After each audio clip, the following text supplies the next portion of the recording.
주일 오후에 우리 예레미야서를 묵상하고 있는데요. 우리 지난 주일 앞선 단락에서는 6절부터 10절까지였죠. 요시야 시대의 종교 개혁의 피상성, 예레미야가 그것을 지적하면서 말씀을 전하였는데요. 북이스라엘의 패망이라는 그런 역사적 선례가 있음에도 불구하고 남유다는 정신을 못 차렸어요. 기억나시나요? 왜 이렇게 정신을 못 차렸는가? 그 이유를 좀 살펴보니 죄를 가볍게 여기더라. 죄를 가볍게 여기는 거예요. 또 하나는 종교개혁, 요시야의 종교개혁이 있었지만 국가정책인이 어쩔 수 없이 따르는 그런 진심 없는 종교개혁이었다. 이런 걸 우리가 살펴보았어요. 그러니 우리는 죄를 가볍게 여겨서는 안 되고 우리의 어떤 외향도 중요하지만 우리의 마음이 중요하다. 진심이 중요하다. 우리가 그 말씀을 나눴습니다. 자, 오늘은 이어지는 말씀인데요.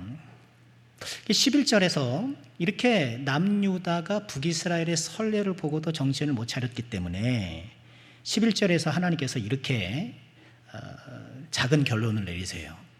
여호와께서 내게 이르시되 배역한 이스라엘은 반역한 유다보다 자신이 더 의로움이 나타났다. 좀 이것은 비교해서 우위를 선정할 그런 것은 아니지만 이렇게 역사적 선례를 보고도 정신을 못 차린 유다를 보면 차라리 북이스라엘이 더 의로웠다라는 거예요. 남유다에 대한 강한 책망인 것이죠.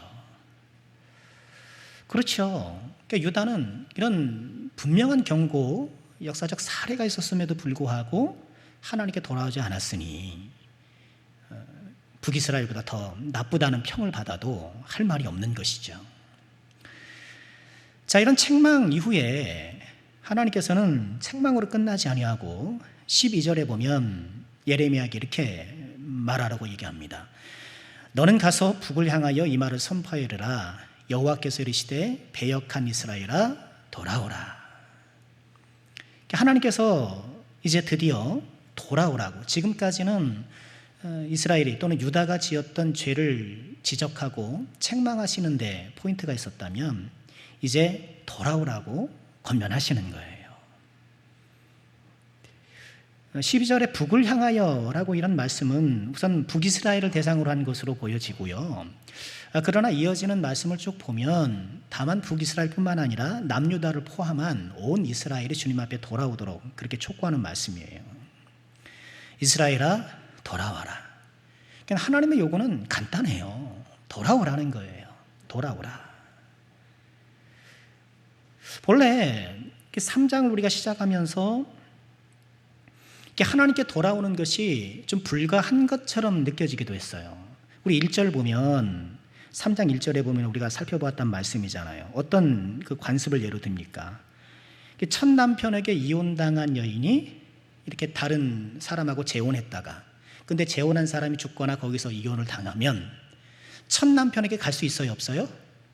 없어요. 율법상 그럴 수 없단 말이에요. 하나님께서 이런 율법 조항, 이 율법과 관련된 이스라엘의 관습을 말씀하시면서 첫 번째 남편 된 하나님께 비유컨대 돌아오는 것은 불가능한 것처럼 말씀을 하셨어요. 그렇지만 하나님 그렇지 않으시고 오늘 12절에 보는 것처럼 돌아오라고 말씀을 하시는 거예요. 지금 이스라엘 사람들에게 퍼져 있는, 유대인들에게 퍼져 있는 이 율법을 통한 관습, 이렇게 첫째 남편에게는 갈 수 없는 이런 인식들이 팽배하잖아요. 이게 문화란 말이에요. 비록 하나님을 떠나 있지만 율법을 통해 성립된 이런 생활 문화가 남아있기 때문에 이렇게 첫 남편에게 다시 돌아가는 건 있을 수 없는 거예요. 그들 사회에서는. 그렇지만 하나님께서는 어떻다는 거예요? 돌아오라는 거예요. 그들을 다시 부르주시는 거예요. 자, 이렇게 이스라엘에게 돌아오라는 것을 촉구하시면서 자, 이어지는 말씀 보실까요? 12절 하반절에 보면 나의 노한 얼굴을 너희에게로 향하지 아니하리라. 나는 긍휼이 있는 자라. 너를 한없이 품지 아니하느니라. 하나님께서 돌아올 것을 말씀하시면서 하나님이 어떤 분인지를 얘기를 하는 거예요. 그러니까 여기서 우리가 회개의 첫 단추를 발견해요. 그러니까 회개를 할 때는 하나님이 어떤 분인지를 바라봐야 돼요. 그게 회개의 첫걸음이에요. 그럼 탕자 기억하시죠? 탕자. 아버지가 버젓이 살아있는데 유산 주세요.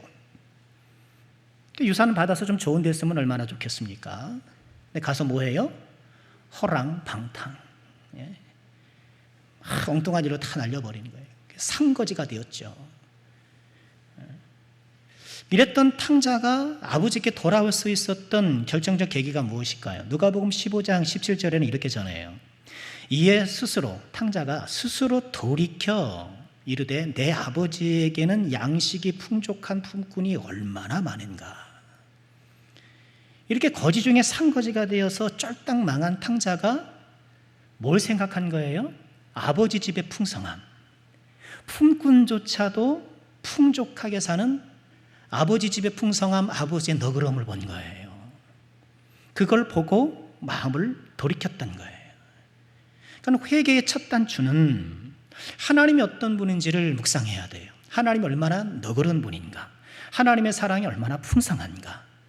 그 하나님의 너그럽고도 풍성한 사랑의 최고조가 뭐예요? 뭐예요? 예? 뭘까요? 십자가죠.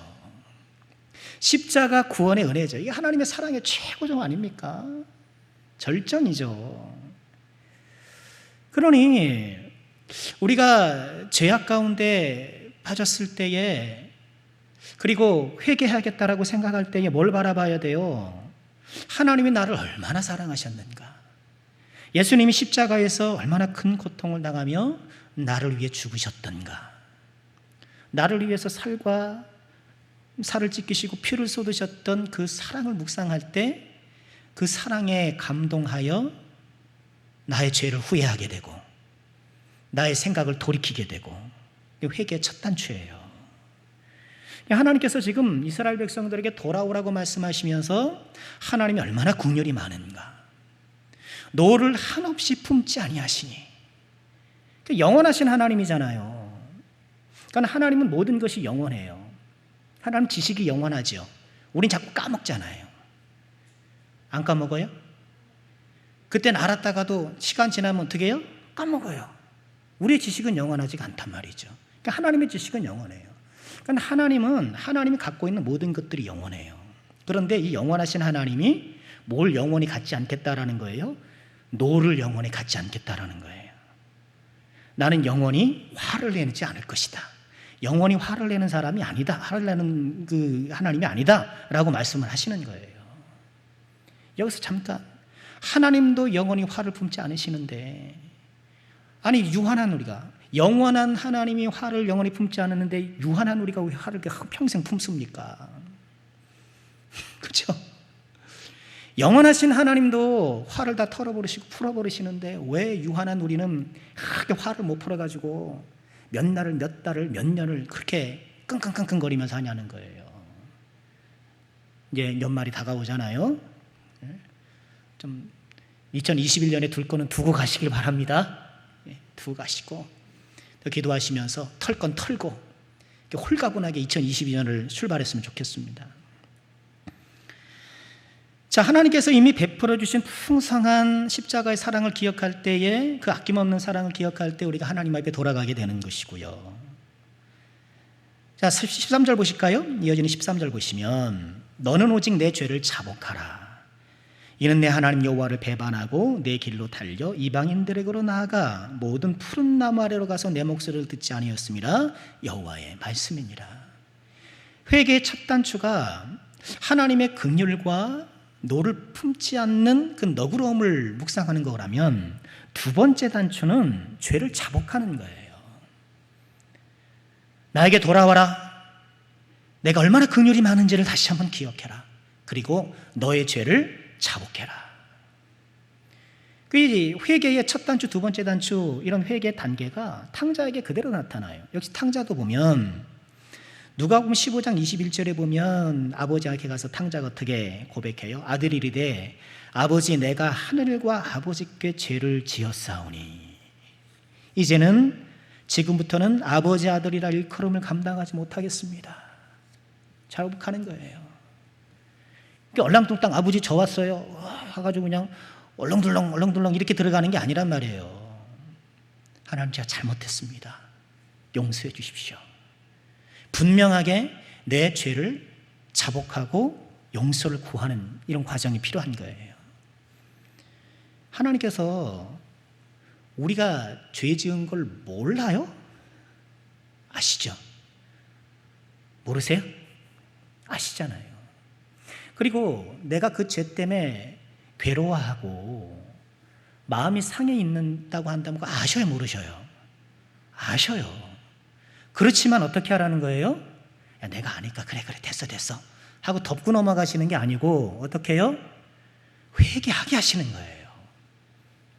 입을 열어 고백하고 자복하고 용서를 구하도록 하시는 거예요. 그럼 몰라서 그럽니까? 내가 지금 후회하고 있다는 걸 하나님께서 몰라서 그러시는 게 아니란 말이에요.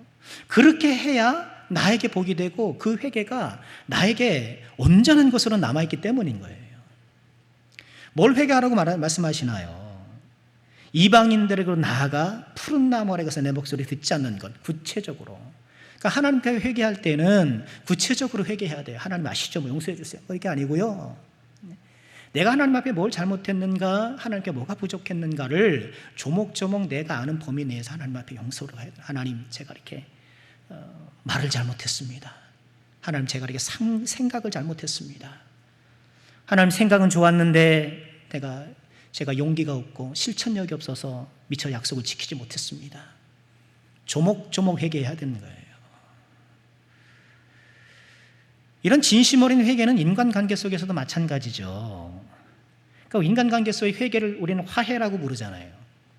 그러니까 화해할 때도 마찬가지예요. 그러니까 우리 한국 사람은 화해의 제스처를 하잖아요. 그죠? 미안합니다, 사과합니다 이런 말 잘 못하거든요. 그러니까 어영부영, 죄송합니다, 표현이 적절할지 모르겠습니다만 좀 미안해하는 것 같으면 그냥 덮고 넘어가고 막 이런단 말이죠. 네. 그런 것도 사과의 제스처도 있을 수 있겠으나, 그러나 정확한 것은, 더 좋은 것은 내가 이렇게 해서 좀 미안하네, 내가 이래서 잘못했습니다, 제가 사과합니다, 이렇게 사과하는 것이 훌륭한 거예요. 사과하는 것이 명예로운 사람이에요. 정치인들 보세요. 사과 안 합니다. 사과 안 한다고 뭐라 그러죠? 사과하면 또 사과했으니까 오빠 잘못했잖아 하고 또 뭐라 그런다고요. 다 하니까 사과를 하든 안 하든 막 비난하는 거, 싸우는 거 아니까 안 하는 거예요. 우린 그래서 되겠습니까?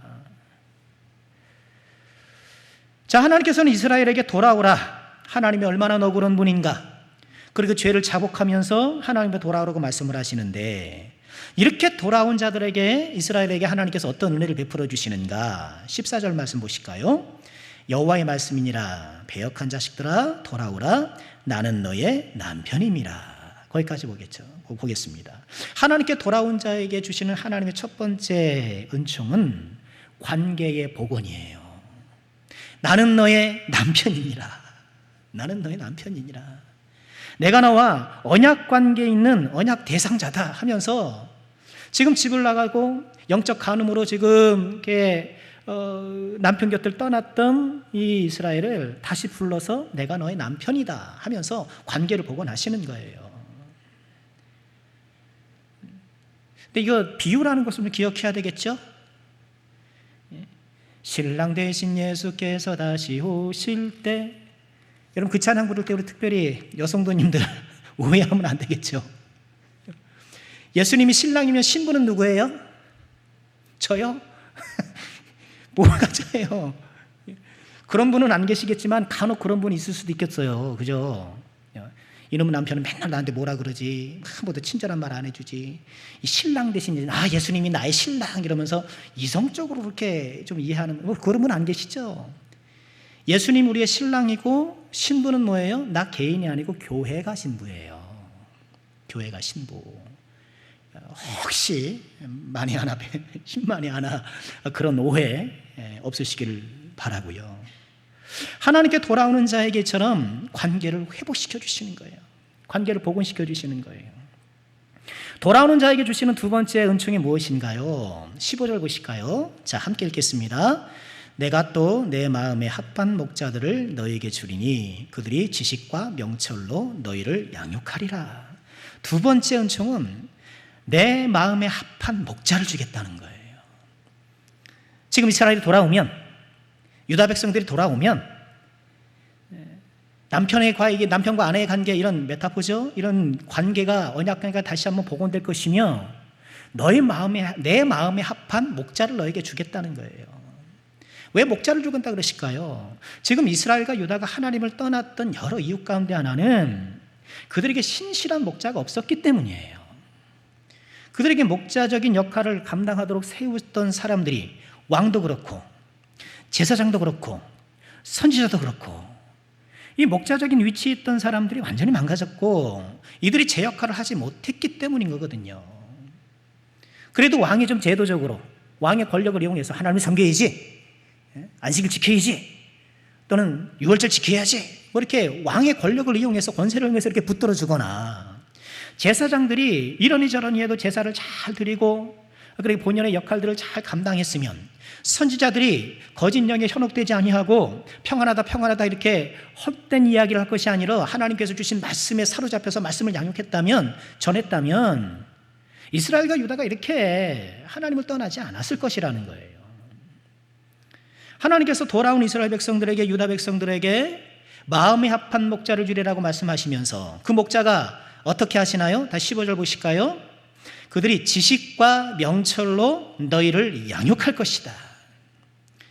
그러니까 이스라엘과 유다의 실패는 목자가 없었던 것이 실패고, 그것과 연관하여서 그들을 양육해주는 사람이 없었던 것이 실패예요. 그러니까 우리가 실패하게 된 조건은 뭐예요? 우리의 목자를 올바로 따르지 못할 때, 또 어떻게 해요? 내가 올바로 양육받지 못할 때예요. 양육이라는 동사가 양육이라는 단어가 나오는데 너무너무 귀한 단어죠. 하나님께서는 지금 이스라엘과 유다가 이렇게 우상숭배하고 영적 간음을 했던 그 본질적 이유 가운데 하나가 목자의 부재, 목자를 통한 양육의 부재, 이걸 들으시는 거예요. 우리는 하나님을 떠나지 않으려면 목자를 잘 선정해서, 목자를 잘 따르고 목자가 베풀어 주시는 그런 양육을 충실히 받아야 되는 거예요. 양육이 너무너무 중요해요. 훈련을 받는 것이죠.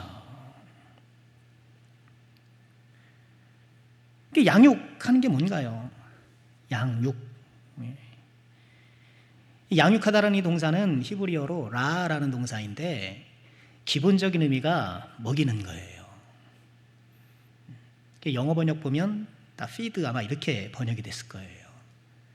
양육하는 기본은 뭐예요? 먹이는 거예요. 여러분 그렇잖아요. 여러분 집에 있는 그 훌륭한 개도 양육하려면 어떻게 해야 돼요? 사료를 줘야죠. 예? 아무리 이뻐해 주면 뭐합니까? 사료를 줘야 양육이 되는 거죠.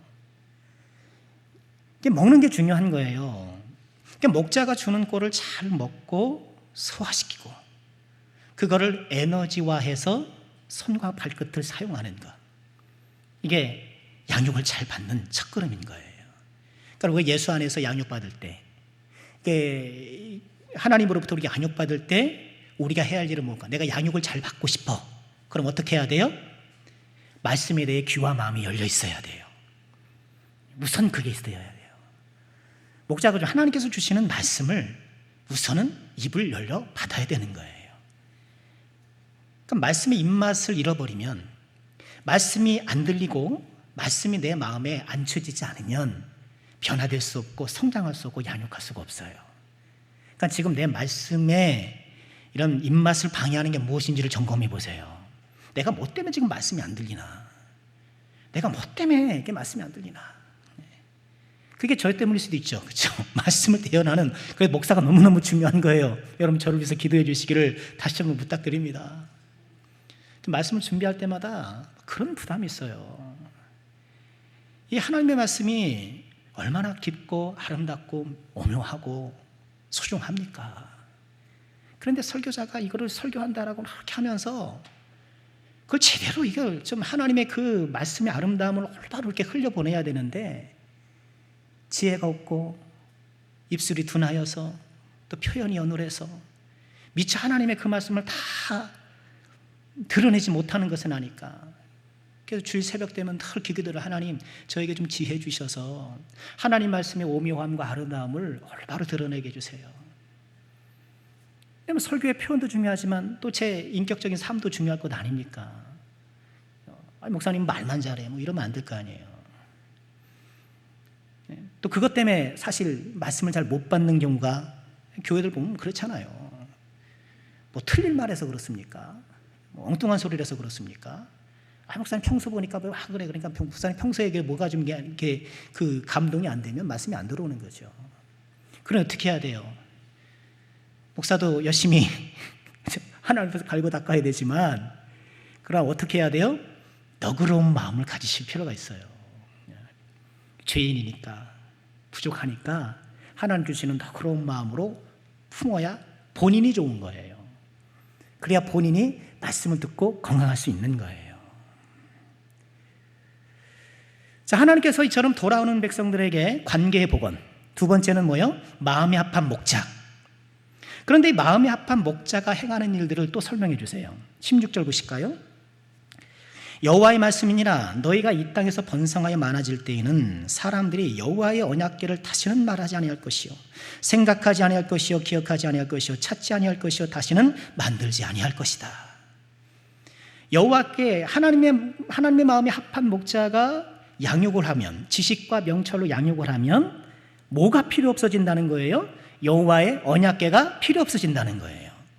그것을 말하지도 않고 생각하지도 않고 기억하지도 않고 찾지도 않고 만들지도 않고. 왜 그럴까?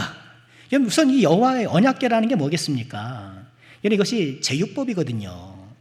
부분으로 전체를 표현하는 제육법이에요. 그 여호와의 언약궤가 지금 표현하는 건 뭐겠습니까? 율법 전체, 율법 전체란 말이에요. 이런 기록된 율법, 이 궤짝에 담겨있는 이 율법을 더 이상 찾지 않을 것이다. 왜? 왜 찾지 않을까요? 여러분 왜 안 찾아요? 누군 찾았으면 좋겠는데 안 찾는 이유는 뭐예요? 필요 없으니까 안 찾죠. 그럴 필요가 없기 때문에. 율법이라는 게 뭐예요? 율법은 총 613개로 되어 있다라고 유대인들은 주장해요. 613개. 그 중에 하라는 명령이 248개, 하지 말라는 명령이 365개. 248개는 우리의 뼈마디 숫자라 그래요. 그들이 주장하기를. 실제로 그런지 모르겠으나. 그래서 이 하라는 말씀을 뼛속에 새겨라.